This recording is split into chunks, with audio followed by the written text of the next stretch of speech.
وسارعوا إلى مغفرة من ربكم وجنة عرضها السماوات والأرض أعدت للمتقين الذين ينفقون في السراء والضراء والكاظمين الغيظ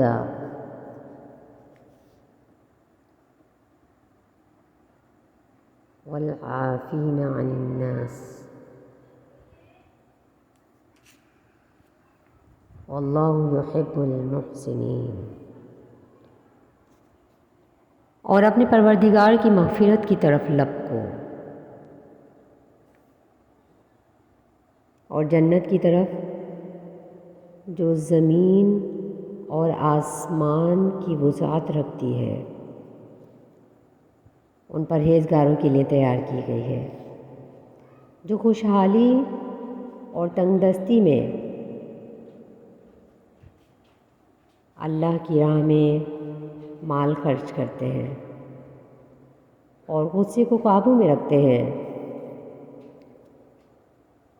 اور لوگوں کی قصوروں سے درگزر کرتے ہیں، اور اللہ نیکوکاروں کو ہی دوست رکھتا ہے۔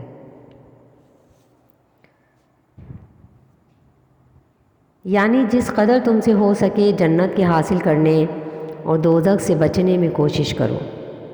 جنت ایسی چیز نہیں جس کا طالب اس کی دوڑ دھوپ سے رک سکے اور آرام کی نیند سو رہے، اور دوزخ ایسی چیز نہیں جس سے بچنے کا ارادہ رکھنے والا چین اور آرام پا سکے۔ مطلب یہ ہوا کہ پورا اور سچا طالب جنت وہ ہے جو اپنی جان اور مال کو ہر دم اللہ کی راہ میں خرچ کرتا رہتا ہے۔ لیکن بعض رند مشرب شاعر اور نادان صوفی یوں کہتے ہیں کہ جنت کے لالچ سے اللہ کی عبادت نہیں کرنی چاہیے۔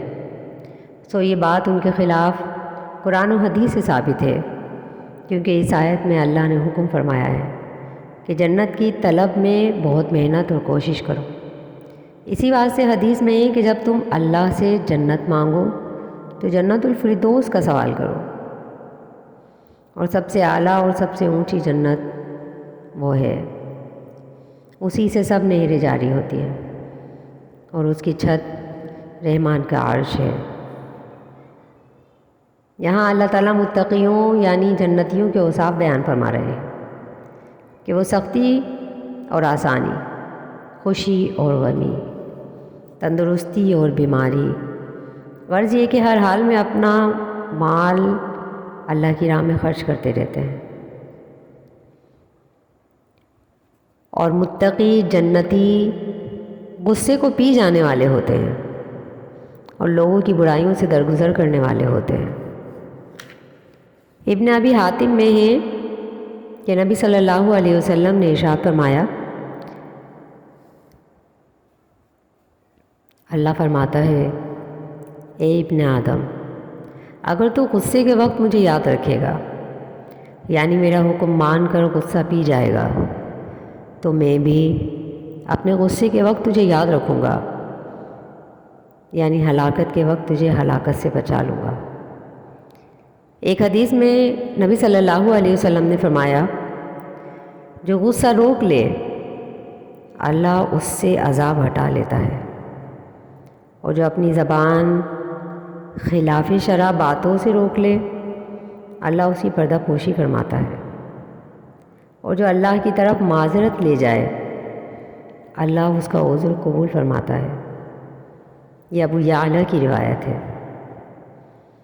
آپ صلی اللہ علیہ وسلم نے ارشاد فرمایا کہ پہلوان وہ نہیں جو کسی کو پچھاڑ دے، بلکہ حقیقتاً پہلوان وہ ہے جو غصے کے وقت اپنے نفس پر قابو رکھے۔ مسند احمد کی روایت ہے۔ آپ صلی اللہ علیہ وسلم نے ارشاد فرمایا کہ غصے کے وقت وضو کرنے بیٹھ جائے. اگر کوئی کھڑا ہے تو وہ بیٹھ جائے، اور اگر بیٹھا ہے تو لیٹ جائے. اور جو بدلہ لینے کی طاقت رکھنے کے باوجود معاف کرے، اللہ اس کے دل کو امن و امان سے پر کر دیتا ہے. یہ ابن کثیر کی روایت ہے.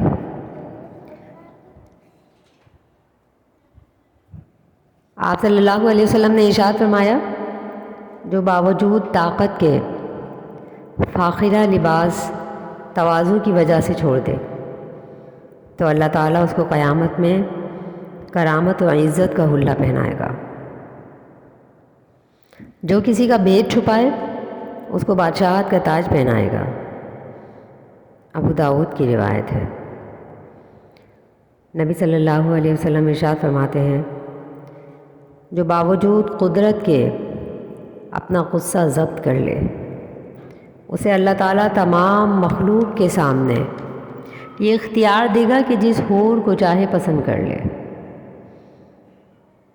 آپ صلی اللہ علیہ وسلم نے ارشاد فرمایا، 3 باتوں پر میں قسم کھاتا ہوں کہ صدقے سے مال گھٹتا نہیں ہے. درگزر اور معاف کرنے سے انسان کی عزت بڑھتی ہے، اور تواضع اور عاجزی کرنے والے کا اللہ مرتبہ بلند کرتا ہے. ابن کثیر.